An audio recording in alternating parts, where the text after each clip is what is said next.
Good evening, friends. Chris, how are you, brother? I haven't heard that voice in a while. It's good to see everybody here tonight. I'm glad you're here. So tonight, we stand at the foot of the cross. And Good Friday begins what the church has long called the Triduum. And what it is a 3-day movement from when Christ was crucified until he rose again. And so what that means is when we leave here tonight, the journey continues. It doesn't end, it's still continuing. And so it's not like it's 3 separate services, so to speak. It's like it begins tonight. And then the service doesn't end until we celebrate the risen Lord and Savior. And so I encourage you when you go home and when you go out these doors, find a quiet time tonight or tomorrow. A quiet time like that tomb would have been quiet, where Jesus was dead. And just think about that, focus on that, and what does that mean to you? And it does feel heavy. It does. But it makes it so much better when we can come celebrate on Sunday, doesn't it? So tonight we will leave in silence. It's a different service. We're going to leave in darkness. Enough light where we can see safely, right? But we're going to leave in darkness. And we're going to be holding the weight of what happened on that cross. And so when you leave tonight, we ask that you don't stay in and gather. Go out the doors to gather if you want to gather. But we're going to leave out those doors in silence tonight. And I just pray that you make space to reflect on the depth of God's love for us. Knowing what Christ did and all that he suffered, he did that for us. This night asks something of us. It asks us to face the weight of the cross. To sit with it, not to just rush past it. During the service, you will be invited to take part in a deeply personal act. You were given a small piece of paper when you walked in. On that piece of paper, anytime during the service, write something on that paper that's only between you and God. I'm not going to see it. Nobody's going to see it because it's between you and God. It's a very personal thing. You could write down a burden, something that just makes you, it just feels heavy in your life right now. You could write that down. It could be something that's just a sin in your life you've been trying to conquer, an addiction or whatever it might be. Lay it at the cross tonight. Lay it at the cross tonight. And on it, again, is very personal. There's nothing wrong you can put. So don't overthink, is this right or what's wrong. Think about what God's putting in your heart to give to nail to the cross. And so when the time comes to the service, you will come forward. You will meet Lloyd right here. He's going to put a nail through your paper. And then you will walk up here. I will hand you the hammer, and you will physically nail that paper to the cross. And it's going to be quiet in here. And it's supposed to be quiet. There's no music. Be it where you're sitting and just hear those hammer noises. And let that remind you of the nails that are going through Jesus' hands. And then be reminded he did that for you. He went through all of that pain for you. So we come tonight, and I'm asking to come with honesty. Honesty with yourself and honesty with God. I ask that you come with reverence and with hearts that are open before God. And in this quiet, holy space, we invite the Holy Spirit to meet us right here, to search us, to soften what has grown hard, and to lead us gently to the foot of the cross. Friends, let us enter this holy moment. Enter as sinners. We're all sinners. Let's enter this holy moment together as sinners as we prepare to come to the cross.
Please stand and join me in our call to worship this evening.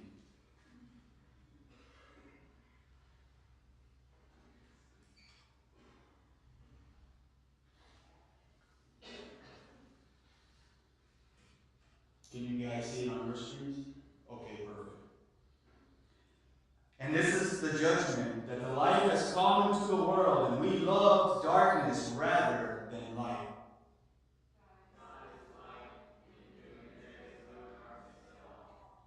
For God sent the Son into the world, not to condemn the world, but that the world might be saved through him. Everyone who does evil hates the light and does not come to the light, but all who do what is true come to the light. Come, let us worship in spirit and truth. Please remain standing as we join together in our hymn.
You may be seated.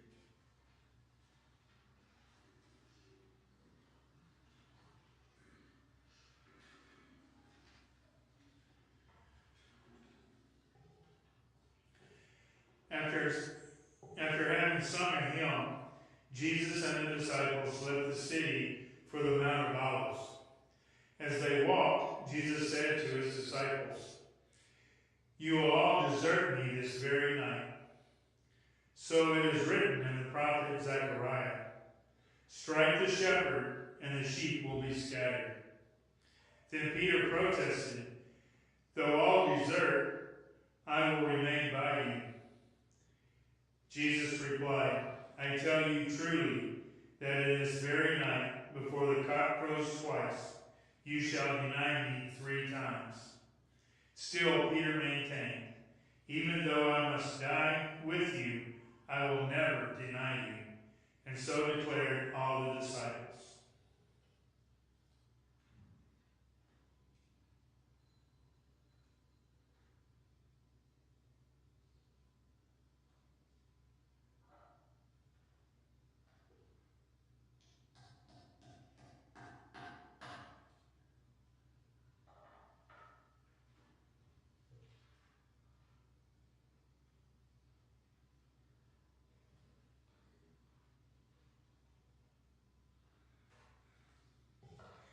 Jesus halted at the olive grove called Gethsemane.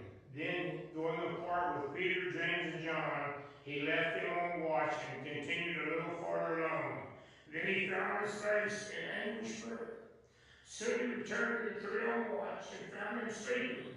Rousing them, he asked Peter, "Could you not watch with me for just 1 hour? Watch and pray that you are not put to the test, for the spirit is willing but the flesh is weak." Again Jesus went apart in troubled prayer, and again he returned to find the disciples sleeping, for their eyes were heavy. A third time Jesus withdrew to pray, and a third time he found them sleeping. Then Jesus said, "Sleep on and finish your rest. Now is the time for the Son of Man to be delivered into the hands of sinners. Here comes my betrayer."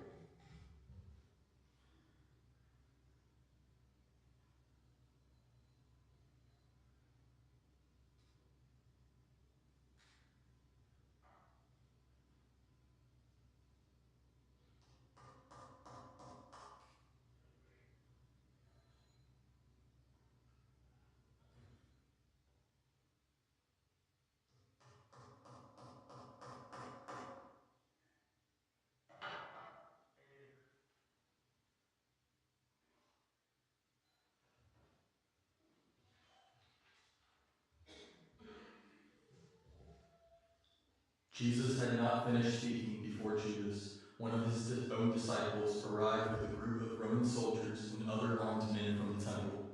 Now the betrayer had arranged with the authorities for a sign and has said, "The man who I kiss is the one who you want." In accordance with this arrangement, Judas went directly to Jesus and cried out, "Greetings, Master." Then he gave him the kiss.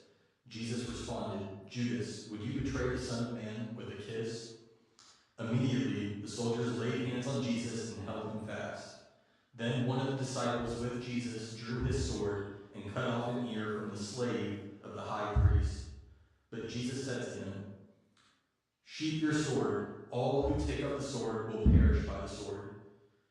Do you not know that I can call upon my Father and that he will respond at once with more than 12 legions of angels?" Then turning to the mob, Jesus continued, "Have you come for me as against a rebel bandit with swords and clubs? Why did you not seize me in the temple, where I sat teaching by day? Were you so afraid of the Jewish people that you must come for me by stealth? Nevertheless, your actions are fulfilling the words of the prophets." Then all his disciples forsook him and fled.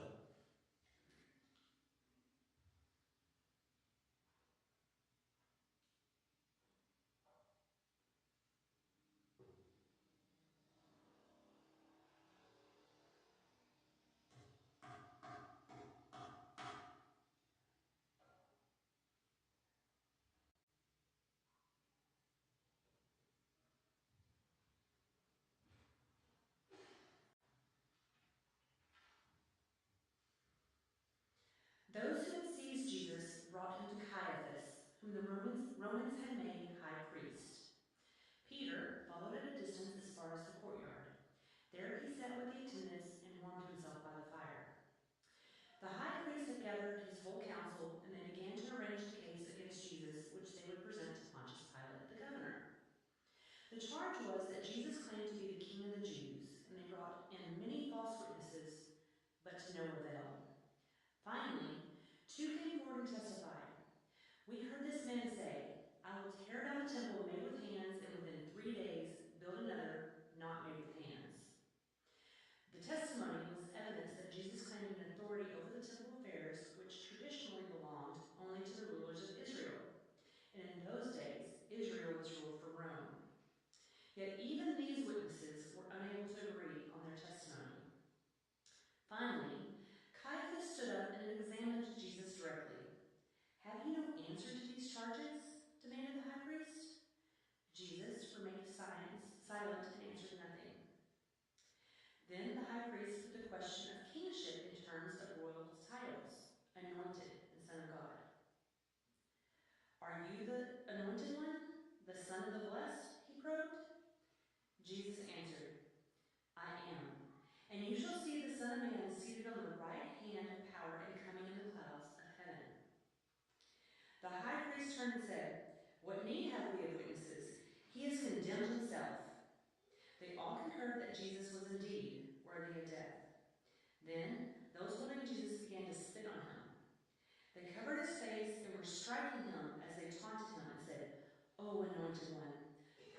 who it is that is striking you.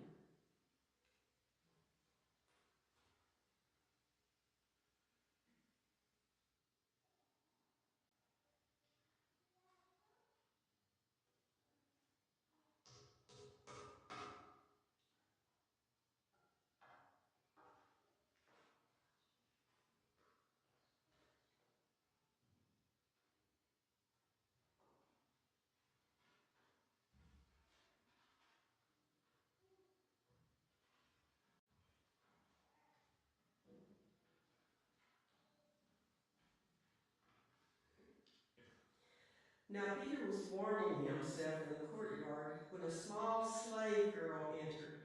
She confronted Peter and said, "You also were with this Jesus the Nazarene." Peter quickly gave a denial. "I do not know what you are talking about," he replied, and went outside into the gateway. Meanwhile, the cock crowed. The slave girl followed Peter out and said to the bystanders, "This man is one of them." Again, Peter denied knowing Jesus. After a little while, the bystanders said directly to Peter, "Surely you are one of them, for you speak with a Galilean accent."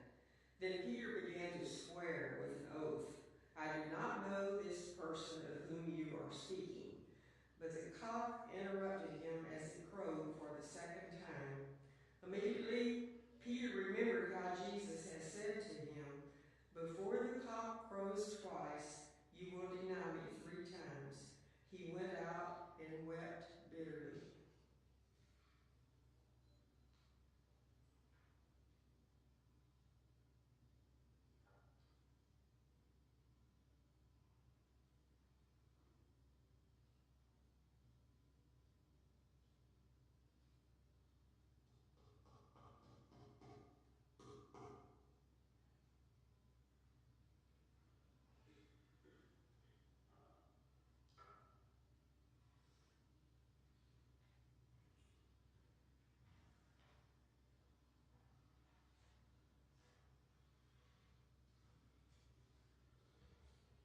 When the morning arrived, all of the chief priests, along with the other Roman collaborators, bound Jesus and delivered him over to Pontius Pilate, the emperor of the Roman governor. When Judas saw what was happening, he knew that Jesus was doomed, and he repented. He returned the 30 pieces of silver to the chief priests and confessed, "I have sinned in betraying innocent blood." "What is this to us?" they responded. "That's your affair." Judas threw down the 30 pieces of silver in the temple. Then he went out and hanged himself. Picking up the 30 pieces of silver, the chief priest said, "It's unlawful to keep this silver into the treasury, for it is blood money," upon which they used the money to buy potter's field for the burial of strangers. Therefore, that field is known today as the field of blood.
proclaimed himself anointed king. The governor asked, "Are you the king of the Jews?" Jesus answered, "You have said so."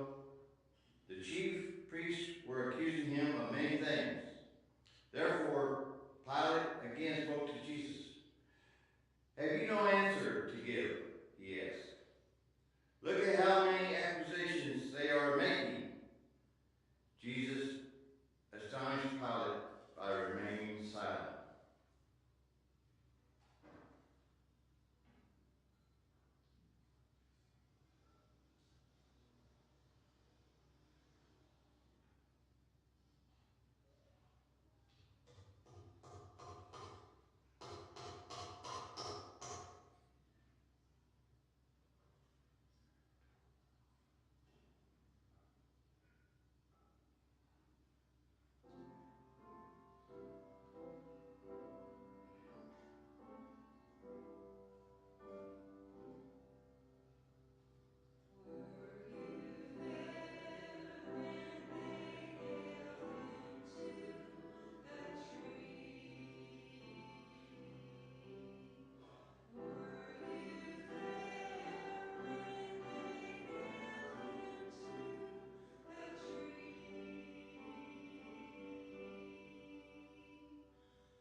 At the festival, the governor used to release the prisoner, and some were urging Pilate to do so at this time. Now there was a notable rebel in prison with those who had committed murder during the insurrection. His name was Jesus Barabbas. Therefore, the chief priests arranged a demonstration to demand Barabbas. Pilate asked them, "Whom do you want me to release for you, Jesus Barabbas or Jesus the Anointed One?" The crowd shouted, "Crucify him!" Pilate continued, "Are you certain of his guilt?" The crowd took up the chant, "Crucify him! Crucify him!" Again Pilate spoke, "Shall I crucify your king? We have no king but Caesar," cried the demonstrators. Then Pilate agreed to release Jesus Barabbas. But Jesus, the Anointed One, he handed over to his soldiers for scourging and crucifixion.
They brought Jesus to a place called Golgotha, which means skull.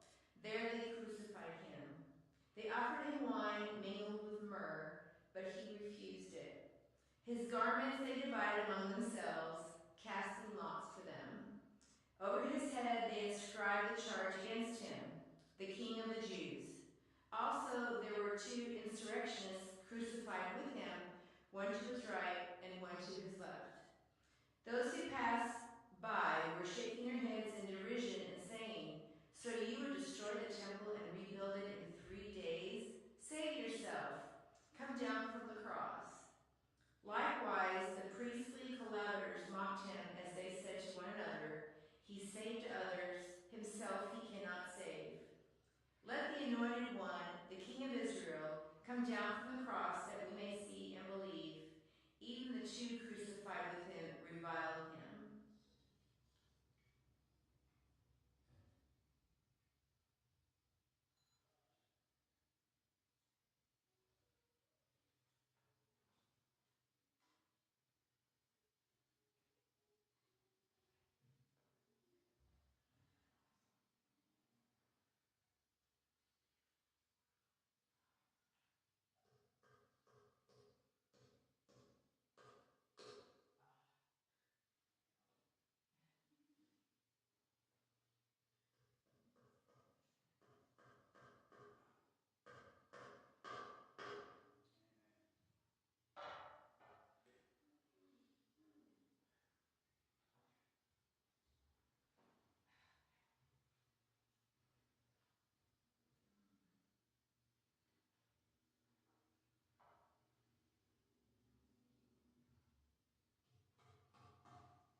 Now from midday there was darkness over the whole land until 3 in the afternoon.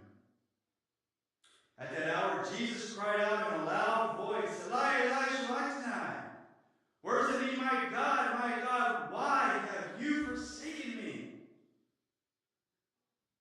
Some of the bystanders said, "Look, he is calling for Elijah." One of them put a sponge full of vinegar on a stick and laid it to his lips. Others said, "Wait, let us see where Elijah will come to take him down." Then Jesus, having uttered a loud cry, breathed his last breath.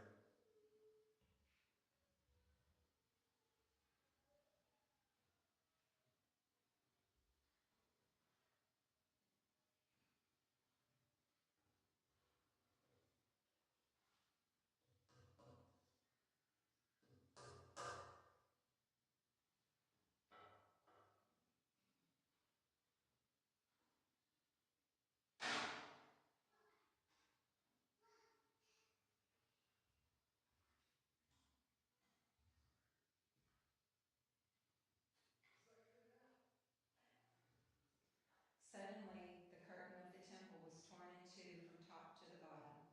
The earth shook and the rocks were split. Even the tombs of the dead were opened. Now, when the centurion on watch and the others who were with him saw all that was taking place, they were filled with awe and said, "This man truly was God's Son."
Surely he bore our griefs and carried our sorrows.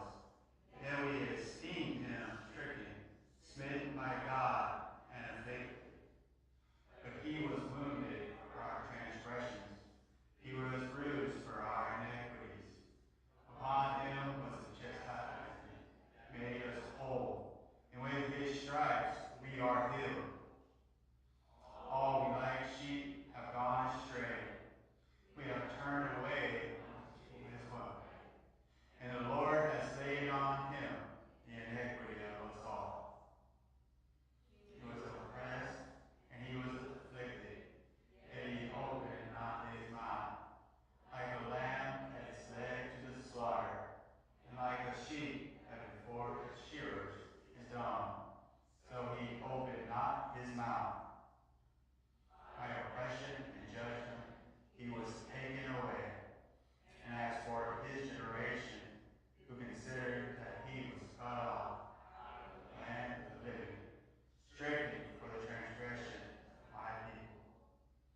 And they made his grave with a rich man in his death, although he had done no violence, and there was no deceit in his mouth.